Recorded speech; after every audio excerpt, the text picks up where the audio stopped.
இப்போ ஒரு கல் இங்க வந்து விழுந்ததே, கல்லை கொண்டு எரிஞ்சிட்டு பின்னாடியே வந்துகிட்டு இருக்கீங்க. அசிங்கமல்ல? மக்களே, இந்த வீடியோவை எல்லாருக்கும் ஷேர் பண்ணுங்க, தயவு செய்து ஷேர் பண்ணுங்க. நான் ஒரு பிரஸ் மீடியா ரிப்போர்ட்டர், கேமராமேன் கூட இங்க பெரும்பாக்க வந்திருக்கேன். எனக்கு பின்னாடி இருக்கிற இந்த ஓசோன் கிரீன் அபார்ட்மெண்ட் 1500 குடும்பம், கிட்டத்தட்ட 8 வருஷமா இங்க கரண்ட் இல்லைன்னு சொல்லிட்டு மக்கள் அவ்வளவு கம்ப்ளைண்ட் பண்ணிருக்காங்க, போராட்டம் பண்ணிருக்காங்க. 8 வருஷமா கரண்ட் இல்லைன்னு கொந்தளிச்சாங்களா, அதுக்காக வந்திருக்கோம். ஆனா நம்மள அசிங்கசியமா பேசினாங்க, அதையும் பொறுத்துக்கிட்டு சார் உங்களுக்காக தான் வந்திருக்கோம் சொல்லிட்டு சொன்னதுக்கு அப்புறமா கல்ல தூக்கி எறிகிறாங்க. போட்டோ ஜூம் பண்ணி லேடிஸ் பாக்குறாங்க, கம்ப்ளைண்ட் கொடுப்பேன். இப்ப இந்த அபார்ட்மெண்ட்ல இருக்கிற லேடிஸை பார்க்க தான் நாங்க வந்தோமா? இருக்கலாம், எங்களுக்கு இதான் வேலையா? எங்களுக்கு அது மாதிரி இருக்கலாம்.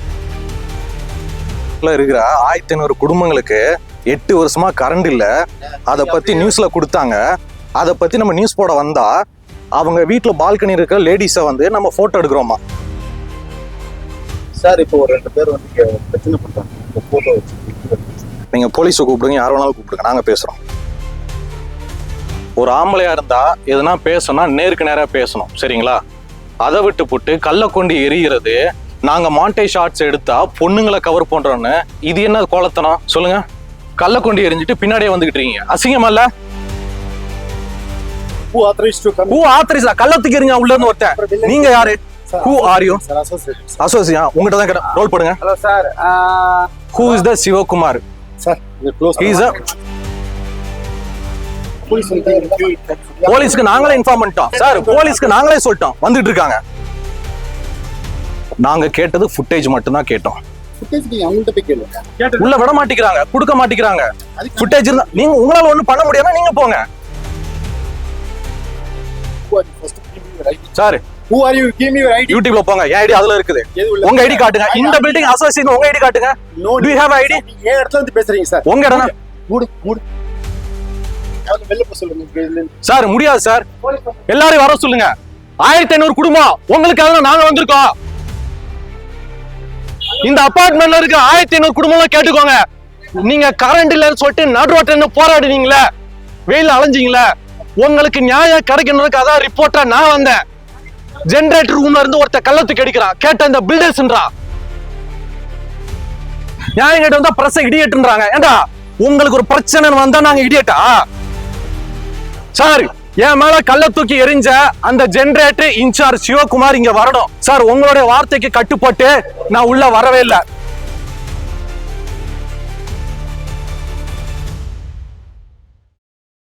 மக்களே, இந்த செய்தியை பாக்குற நீங்க ஒரு அபார்ட்மெண்ட்ல இருக்கிறீங்க, இல்ல வந்து ஒரு அபார்ட்மெண்ட்ல வீடு வாங்கி உள்ள குடியேற போறீங்க அப்படின்னா ரொம்ப ஜாக்கிரதையா இருங்க.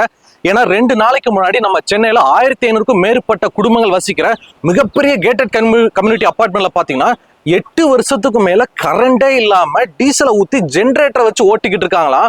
அப்பேற்பட்ட கொடுமையான சம்பவங்கள் நடந்திருக்குதுங்க. அது நீங்க நியூஸ் எல்லாம் பார்த்திருப்பீங்க. ஸோ 8 வருஷமா அந்த கொடுமையை அனுபவிக்கிற மக்கள் இதுக்கு மேல பொறுக்க முடியாதுன்னு சொல்லிட்டு ரோட்ல இறங்கி போராட்டம் பண்ண ஆரம்பிச்சிட்டாங்க. ஸோ அந்த மக்கள் யாரு, அந்த கேட்டட் கம்யூனிட்டி யாரு, இதுக்கு பின்னாடி நடந்திருக்கிற ஊழல்கள் என்ன, எதுக்காக கரண்ட் கனெக்ஷன் வரல அப்படின்றத தெரிஞ்சுக்க தான் நம்ம ஸ்பாட்டுக்கே வந்திருக்கோம்.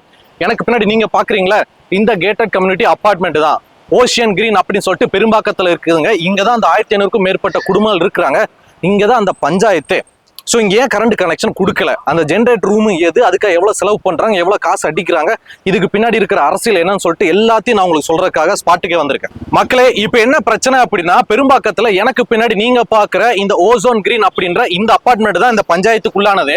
இங்க கிட்டத்தட்ட 1500க்கும் மேற்பட்ட குடும்பங்கள் வசிக்கிறாங்க.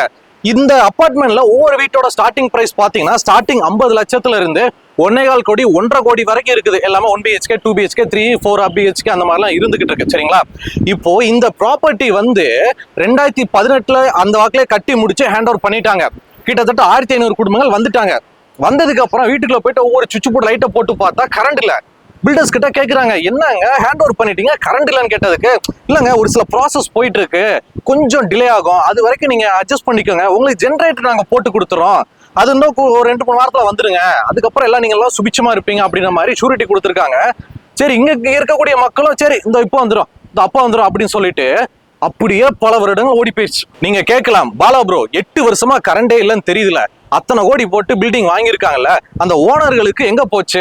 ஏன் சார் கரண்ட் இல்லைன்னு சொல்லிட்டு அவங்க அப்பயே கேட்டு பிரச்சனை பண்ண வேண்டியதானே? 8 வருஷமா சும்மாவே இருந்தாங்க அப்படி சொல்லிட்டு நீங்க கேட்கலாம். அதையே தான் நாம இங்க இருக்கக்கூடிய மக்கள் கிட்ட வெளியில வச்சு கேட்டோம். அவங்க என்ன சொல்றாங்க அப்படின்னா, ஏங்க அது எப்படிங்க நாங்க கேட்காம இருப்போம்?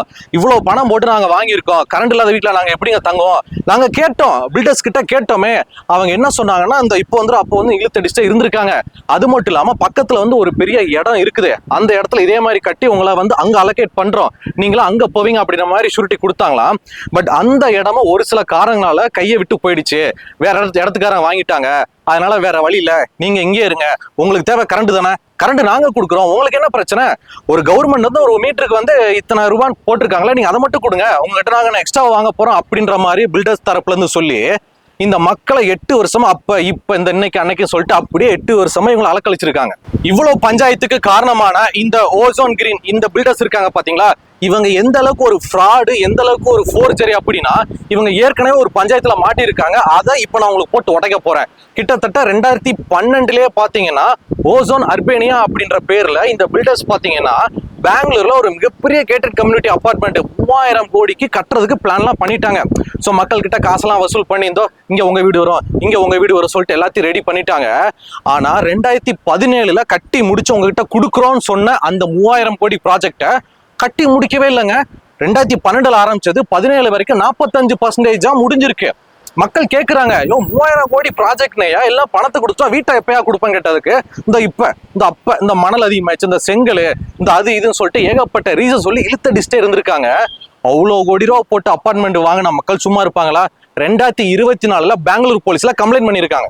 ஸோ பணத்தை போட்டு வீடு கிடைக்காத விரக்தியில இருந்த மக்கள் பெங்களூர் போலீஸ்ல கம்ப்ளைண்ட் பண்ணதுக்கு அப்புறமா ஓசோன் கிரீனோட எம்டி வாசுதேவன் சத்தியமூர்த்தியும் அவருடைய மனைவி பிரியா சத்தியமூர்த்தி மற்றும் மேலும் 2 பார்ட்னரை அரெஸ்ட் பண்ணி அவங்ககிட்ட விசாரணை பண்ணியிருக்காங்க.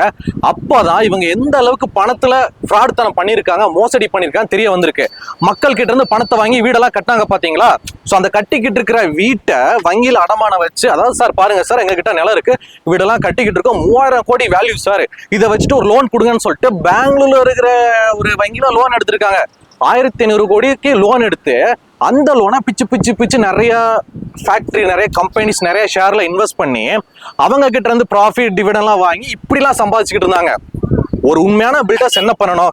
ஒரு இடத்த வாங்கி வீடு கட்டுறாங்களா, மக்கள் பணம் போட்டிருக்காங்களா, மக்கள் கிட்ட கொடுக்கணும். அதை விட்டு புட்டு இங்க கட்டுற மாதிரி கட்டி அதை வச்சு லோன் வாங்கி அந்த லோனை தனித்தனியா இன்வெஸ்ட் பண்ணி அதுல ஒரு பணம் பார்த்து இப்படியெல்லாம் திங்கிற காசு உங்க உடம்புல ஒட்டுமாயா?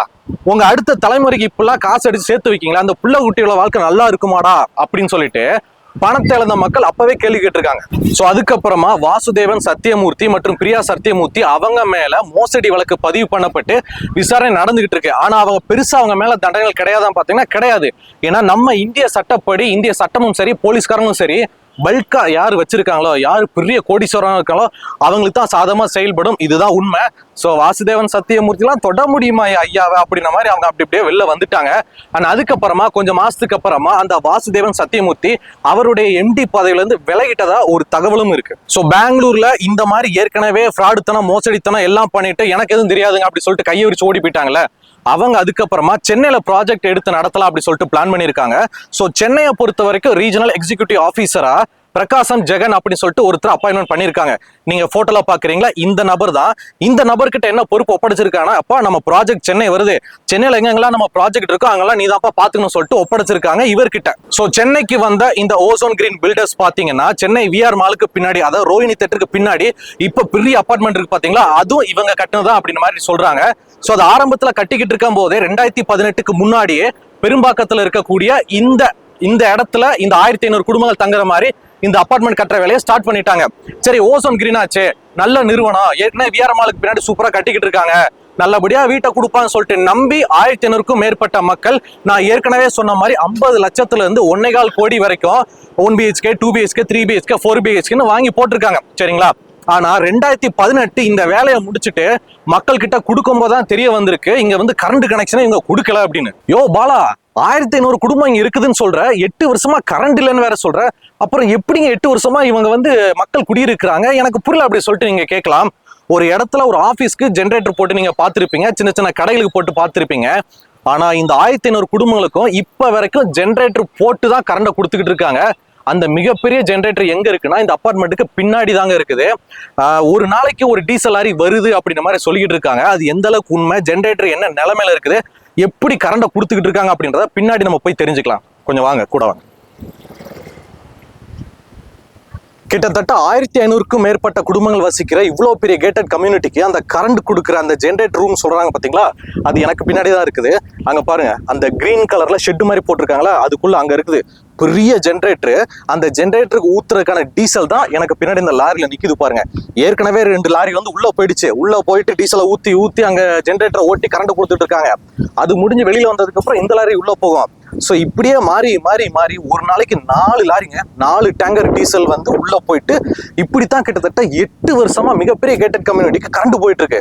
எவ்வளவு கொடுமையான விஷயம் இல்ல? ஏன் பாலா ப்ரோ, இப்படி 8 வருஷமா இவங்க மாத்தி டீசலை ஓட்டி கரண்ட் கொடுக்கறதுக்கு இவ்வளவு பெரிய கேட்டட் கம்யூனிட்டி அபார்ட்மெண்ட்டுக்கு ஒரு டிரான்ஸ்ஃபார்மர் போட்டு கரண்ட் கொடுத்தலாமே அப்படி சொல்லிட்டு நீங்க கேட்கலாம். அங்கதான் இவங்களோட ஒரு சூச்சம் அடங்கி இருக்குது. பொதுவா நம்ம ஒரு வீடு கட்டுறோம் அப்படின்னா அந்த வீட்டுக்கு வந்து ஒரு கரண்ட் கொடுக்கணும், கரண்ட் இழுக்கணும் அப்படின்னா இபில போயிட்டு முறையா அவங்க கிட்ட சொல்லி ஃபார்ம் எல்லாம் எழுதி கொடுத்து அதுக்குன்னு ஒரு அமௌண்ட் கேட்பாங்க. எவ்வளவு அமௌண்ட் தெரியல, அந்த அமௌண்ட்டை கொடுத்தா அவங்களுக்கு தனி ஆளு வந்து நமக்கு ஒரு டிரான்ஸ்ஃபார்மர் போட்டு உள்ளுக்குள்ள எல்லாத்தையும் செட் பண்ணி கரண்ட் கொடுத்துருவாங்க. சரிங்களா? ஆனா இது மிகப்பெரிய கேட்டட் கம்யூனிட்டி, 1500க்கும் மேற்பட்ட குடும்பங்கள், ஒவ்வொரு குடும்பத்திலும் 2 ஏசி, டிவி, வாஷிங் மிஷின், ஃப்ரிட்ஜ்னு சொல்லிட்டு எல்லாத்தையும் போடுவாங்க. அப்படின்றதுக்காக இவ்வளவு பெரிய கேட்டட் கம்யூனிட்டிக்கு 2 டிரான்ஸ்ஃபார்மர் மேல போடணும் அப்படின்றது ஒரு பேசிக்கான ஒரு இது. சரிங்களா? அப்போ நிறைய வேலைப்பாடுகள் இருக்கு. அதுக்காகத்தான் இந்த ஓசோன் வியூ, இந்த கிரீன், இதுக்கு பாத்தீங்கன்னா கிட்டத்தட்ட 16 கோடி கேட்டிருக்காங்களா. உங்க அபார்ட்மெண்ட்டுக்கு கரண்ட் கொடுத்தா 16 கோடி ஆகுங்க. ஏன்னா அவ்வளவு பெரிய குடும்பங்கள் இருக்காங்க, நிறைய டிரான்ஸ்ஃபார்மர் போகணும், வயர்லாம் இழுக்கணும், இது பேசிக்கா ஆகிற செலவு அப்படின்னு கேட்டிருக்காங்க. 16 கோடி நான் ஏன் கொடுக்கணும், அவ்வளோத்தையும் உங்ககிட்ட கொடுத்து நான் நாக்கு வலிச்சுட்டு போவா அப்படின்றதுக்காக அந்த 16 கோடியை இவங்க வேற இடத்துல முதலீடு பண்ணிட்டு இவங்க கிட்ட அப்படி இப்படி சமாளிச்சு உங்களுக்கு கரண்ட் தானே முக்கியம், நாங்க கொடுக்குறோம் அப்படின்னு சொல்லிட்டு இந்த இடத்துல ஜென்ரேட்டர் போட்டு டெய்லி டீசல் லாரியை வர வச்சு டீசலை ஊத்தி கரண்ட் கொடுத்துட்டு இருக்காங்க. யாராச்சும் இந்த மாதிரி வேலையை பண்ணுவாங்களா? இங்க பண்ணிட்டு இருக்காங்க. எனக்கு பின்னாடி நிக்கிற அந்த டீசல் டேங்க் லாரியோட கெப்பாசிட்டி 25,000 லிட்டர். இப்ப இருக்கிற காலத்துக்கு ஒரு டீசல் விலை என்னன்னு உங்களுக்கே தெரியும். அப்போ ஒரு நாளைக்கு ஒரு டேங்கர் அப்படிங்கும் போது இவங்க ஒரு மாசத்துக்கு எத்தனை டேங்கர் காலி பண்ணுவாங்க, எத்தனை லட்சங்கள் வரும்? கிட்டத்தட்ட கோடி கிட்ட வருதுங்க. அந்த எல்லா காசையுமே இவங்க கிட்ட ஒரு மீட்டருக்கு இவ்வளோன்னு சொல்லிட்டு கவர்மெண்ட் கணக்கு பண்றாங்களா, 8 ரூபா 9 ரூபா சம்திங், அதை தான் சார்ஜ் பண்றாங்களா. பட் இருந்தாலும் அந்த மெயின்டெனன்ஸ் இதுன்னு சொல்லிட்டு ஏகப்பட்ட விஷயங்கள் காசு போட்டு எல்லாத்தையும் அடிச்சுட்டு இந்த கரண்ட் கொடுக்குறாங்களா, இதுல வந்து சமாளிச்சிடறாங்களா. பொதுவா இந்த அந்தமான் மாதிரியான பல தீவுகள்ல மட்டும்தாங்க அங்க வந்து கரண்ட் சப்ளை இழுக்க முடியாது, கடலுக்குள்ள கூடியும் வயர்ல கொடுக்க முடியாது அப்படின்றதுக்காக உள்ள வந்து டீசலை வாங்கிட்டு போயிட்டு படகு மூலமா டீசல் வாங்கிட்டு போயிட்டு உள்ள போயிட்டு ஜென்ரேட்டர்ல ஊத்தி யூஸ் பண்ணிட்டு இருப்பாங்க. இது வந்து தீவுகளை நடக்கக்கூடிய கொடுமைகள், வேற வழி இல்லை. ஆனா தமிழ்நாட்டுல இவ்வளவு பெரிய கேட்டட் கம்யூனிட்டியில அவங்க கேட்கிற சில கோடிகளை கொடுத்து இபி லைனை எடுக்க இல்லாம இவங்க என்ன பண்ணிட்டு இருக்காங்க பாருங்க. ஏற்கனவே இந்த அபார்ட்மெண்ட்ல இருக்கிற மக்கள் 3 வருஷத்துக்கு முன்னாடியே போராட்டம் பண்ணியிருக்கிறாங்க. அப்பவே நிறைய செய்தி சேனல்ல இந்த சம்பவம் வெளியே தெரிய வந்திருக்கு. அப்பவும் அவங்க கரண்ட் கொடுக்கல. ஸோ அந்த சம்பவம் நடந்து மறுபடியும் ஒரு 3 வருஷத்துக்கு அப்புறமா இப்பவும் கரண்ட் கொடுக்கவே இல்லை. ஒரு கட்டத்துக்கு மேல பொறுக்க முடியாம மக்கள் வந்து போராட்டம் பண்ண ஆரம்பிச்சிட்டாங்க. ஏன்னா இந்த ஓசோன் கிரீனோடைய ரீஜனல் ஆபீஸ் எங்க இருக்குன்னா அண்ணா நகர்ல தான் இருக்கு. இந்த மக்கள் நேரா அங்க அண்ணா நகர்ல போயிட்டு இன்னைக்கு எங்களுக்கு கரண்ட் வந்தாகணும், கரண்ட் வரலாட்டி இங்கிருந்து நாங்க போக மாட்டோம், ரீஜனல் ஆபீஸ் ஞானப்பிரகாசம் அவர் ஜெகனை கூப்பிடுங்க அப்படின்னு சொல்லிட்டு நீங்க போட்டோல பாக்குறீங்களா, இந்த பஞ்சாயத்துல அங்கதான் நடந்திருக்கு. இந்த மார்க் பண்ணி காட்டுறேன் பாத்தீங்களா, இவர் தான் ஒட்டுமொத்த சென்னையில இருக்கிற இந்த ஓசோன் கிரீனுக்கு இவர் தான் ரீஜனல் மேனேஜர் மாதிரி சொல்றாங்க. ஸோ இவர் தான் எல்லா பொறுப்புக்கும். ஆனா இவர் அந்த ஆபீஸ்ல கிடையாது. மக்கள் காலையில 10 மணிக்கு அங்க போயிட்டாங்க. அங்க போயிட்டு மக்கள் கூட தெரிஞ்சுக்கிட்டாங்க. செக்யூரிட்டி ஆபீசர் போலீஸ்க்கு போன் பண்ணி வர சொல்லிட்டாங்க. போலீஸ் கிட்ட மக்கள் சொல்றாங்க, சார் நாங்க என்ன சார் பாவம் பண்ணோம், ஒரு அபார்ட்மெண்ட் வாங்கி குடியிருக்குன்னு நினைச்ச குத்தமா சார், 8 வருஷமா கரண்ட் இல்லை சார், எங்களுக்கு மாற்று வழி ஏற்பாடு பண்ணி கொடுக்க மாட்டேங்கிறாங்க, எங்க மொத்த பணத்தை அபார்ட்மெண்ட்ல போட்டோம், நாங்க எங்க சார் போக அப்படின்னு சொல்லிட்டு மக்கள் அங்க கேட்க, அப்ப வந்து அந்த ரீஜனல் ஆபீசர் இருக்காருங்களா ஞானப்பிரகாசம் ஜெகன், அவரை வந்து போன் பண்ணி சொல்லியிருக்காங்க, சார் இந்த மாதிரி இப்படி இருக்கு உடனே வாங்க சார் சொன்னதுக்கு, பகல்ல சொன்னதுக்கு அந்த மனுஷன் சாயந்தரம் 5 மணிக்கு தான் வந்திருக்காங்க அப்படி சொல்லிட்டு ஒரு குற்றச்சாட்டு மக்களால முன்வைக்கப்படுது. நம்ம தமிழ்நாட்டை பொறுத்த வரைக்கும் இந்த காவல்துறையினர் ஒரு விஷயம் பண்ணுவாங்க, எதனா சல்லி பயலுக சில்லற பயலுக எதனா கேஸ்ல மாட்டிக்கிட்டாங்க அப்படின்னா உடனே போனை போட்டு, எப்பா உன் மேல கம்ப்ளைண்ட் வந்திருக்கு, 1 ஹவருக்குள்ள இங்க வரலாட்டி வேற மாதிரி ஆயிடும்டா, கிளம்பாடா அப்படின்னு சொல்லிட்டு மிரட்டுவாங்க. ஐயா அந்த வந்துடுங்க அப்படின்ற மாதிரி வந்துருவாங்க. ஆனா மிக பெரிய அளவுல கோடிக்கணக்கில் பணத்தை ஏமாத்துறவங்க, சீட்டிங் பண்றவங்க, சில மக்களுக்கு சில விஷயங்கள் கிடைக்காம பண்றவங்க, இந்த மாதிரி பெரிய ஆட்களுக்கு எல்லாம் போன் பண்ணா, சார் ஒரு வேலை விஷயமா வந்திருக்கேன் ஈவினிங் வரட்டுமா அப்படின்னு சொல்லும் போது போலீஸ்காரன் ஏத்துப்பாங்க, சரிங்க சார் ஈவினிங் பொறுமையா வாங்க அப்படின்ற மாதிரியான சம்பவம் தான் இங்க நடந்துகிட்டு இருக்கு. சோ நீங்க பாத்தீங்கன்னா இந்த பிரகாசம் ஜெகன் வந்து காலையில போலீஸ்காரங்க கூப்பிட்டதுக்கு, காலையில போராட்டம் பண்ணதுக்கு சாயந்தரம் தான் வந்தாங்க அப்படின்னு சொல்லிட்டு ஒரு குற்றச்சாட்டு முன்வைக்கப்படுது. இவர் வந்த உடனே மக்கள்லாம் சூழ்ந்துக்கிட்டாங்க. சார் உங்களுக்கு எவ்வளவு டைம் சார் ரீச் பண்ண, எவ்வளவு டைம் கான்டாக்ட் பண்ண, ரெஸ்பான்ஸே பண்ண மாட்டேங்கிறீங்க, என்ன சார் வழி, கரண்ட் இல்லாம புள்ள குட்டி எல்லாம் கஷ்டப்படுற அப்படி சொன்னதுக்கு அவர் வந்து எஸ் ஓகே புரியுது அப்படின்னு சொல்லிட்டு அவ்வளவு கேஷுவலா அவங்க பிரச்சனைய காதுக்குள்ள இதயத்துக்குள்ள ஏத்திக்காம எப்படி நின்று ஒரு மாதிரியா அப்படி நிக்கிறாருன்றத நீங்களே பாருங்க. நமக்குன்னு ஒரு பொறுப்பு கொடுத்துருக்காங்க, சம்பளம் கொடுத்துருக்காங்க, நம்மளை நம்பி ஊருப்பட்ட மக்கள் வீடை வாங்கி போட்டிருக்காங்க, கரண்ட் இல்லாம புள்ள குட்டிகளோட கஷ்டப்படுறாங்க, பேஷண்ட்டை மேல லிப்ட்ல ஏத்தி இறக்க முடியலையே, இவ்வளவு தூரம் மக்கள் கதறாங்க அப்படிங்கும் போது ஒரு மனசாட்சிக்கு பயந்து, நெஞ்சுக்கு பயந்து, இல்லைங்க எனக்கு புரியுதுங்க நான் கண்டிப்பா எதனா ஆக்ஷன் பண்றேன்னு சொல்லிட்டு ஒரு பயம் வேணும்ல, அது எதுவுமே இல்லாம சொல்லுங்க இல்ல அப்படின்ன மாதிரி அவ்வளவு கூலா நிக்கும் போதே நீங்க தெரிஞ்சுக்கலாம் யார் யாருக்கெல்லாம் இந்த 4Gல சம்மந்தப்பட்டிருக்காங்க அப்படின்னு. சோ அண்ணா நகர்ல இருக்கிற அந்த ஹெட் ஆபீஸ்க்கு வந்து போராட்டம் பண்ண இந்த மக்கள் என்ன சொல்றாங்கன்னா, சார் நாங்க 1/2 மணி நேரமா எங்க பிரச்சனையை பத்தி பேசிக்கிட்டு இருந்தோம், ஆனா அவர் அது இது எல்லாத்தையும் காதுல வாங்கிட்டு ப்ராப்பரா ரெஸ்பான்ஸே பண்ணாம 1/2 மணி நேரத்துல அப்படியே ஓடி போயிட்டார் சார் அப்படின்னு சொல்லிட்டு நிறைய செய்தி சேனலுக்கு மக்கள் பேட்டி கொடுத்திருக்காங்க. அதை நீங்களே பாருங்க. இப்ப மக்களுக்கும் எனக்கும் இருக்கிற பொதுவான கேள்வி என்ன அப்படின்னா, ஒரு பில்டர் ஒரு இம்புட்டுக்கான ஒரு வீட்டை கட்டி கொடுக்குறாங்க அப்படின்னா இபி ஆபீஸ்ல போயிட்டு ஒரு எழுதி கொடுத்து ஒரு பணம் கொடுத்து சார் கொஞ்சம் முடிச்சு விடுங்க சார் சொல்லிட்டு வேலையை முடிச்சிருவாங்க. ஆனா 1500 குடும்பங்கள் பல கோடி ரூபாய் கொடுத்து இவ்வளவு பெரிய அபார்ட்மெண்ட்டை வாங்கி இருக்கிறாங்க. இவங்க எல்லாத்துக்குமே இபி கனெக்ஷன் கொடுக்கறதுக்கு ஒரு 16 கோடி ஆகும் அப்படின்ற மாதிரி சொல்லப்படுது. இத்தனை கோடி சம்பாதிச்சிட்டாங்க, இது ப்ராஜெக்டே பல வேல்யூ இருக்கு, அதுல ஒரு 16 கோடியை கொடுத்து 2 டிரான்ஸ்ஃபார் நம்ம போடுங்க சார், கரண்ட் இழுத்து விடுங்க சார் அப்படின்னு சொல்லிட்டு சொல்றதுக்கு இவ்வளவு நேரம் கூட ஆகாதுங்க அந்த கார்பரேட்டுக்கு. ஆனா அந்த 16 கோடி எங்க போச்சு? ஏன் அவங்க கரண்டே கொடுக்காம வச்சிருக்காங்க? இந்த டீசலை போட்டு ஜெனரேட்டரை போட்டு கரண்ட் கொடுக்கறதுல இவங்க மெயின்டெனன்ஸ் அப்படின்ற பேர்ல எவ்வளவு கொள்ளையடிக்கிறாங்க, லாபத்தை அடிக்கிறாங்க அப்படின்றதா மக்களோட கேள்வி, நம்ம சேனலோட கேள்வியும் கூட. ஒரு கொடுமையான விஷயத்த இப்ப நான் உங்களுக்கு சொல்ல போறேன், நீங்க ரொம்ப ஷாக்கிங் ஆயிருவீங்க. இந்த ஒட்டுமொத்த அபார்ட்மெண்ட்டுக்கு அந்த டீசல் ஓட்டுறாங்க பாத்தீங்களா, ஒரு நாளைக்கு 3 லட்சம் ரூபாய் செலவாகுதான். அப்ப மாசத்துக்கு கணக்கு போட்டா எப்படி இருந்தாலும் கோடிகள் கிட்ட வருதுங்க. சோ மாசம் மாசம் இவ்வளோ லட்சங்கள் போட்டு டீசலை போட்டு எரிச்சு அதுல இருந்து உங்களுக்கு ஜெனரேட்டர் மூலமா கரண்ட கொடுக்கறதுக்கு ஒரு இபி கனெக்ஷன் கொடுத்தா என்ன, அந்த 16 கோடி எங்க போச்சு அப்படின்ற ஏகப்பட்ட கேள்விகள் வருதுங்க. கொடுமையிலும் கொடுமை என்ன தெரியுமாங்க, இவ்வளவு பெரிய அபார்ட்மெண்ட்டுக்கு ஒரு நாளைக்கு 3 லட்சம் ரூபாய்க்கு இந்த டீசல் டேங்கர் வந்து ஜெனரேட்டர்ல டீசல் ஊத்தி ஜெனரேட்டர்ல இருந்து கரண்ட் கொடுக்குறாங்க.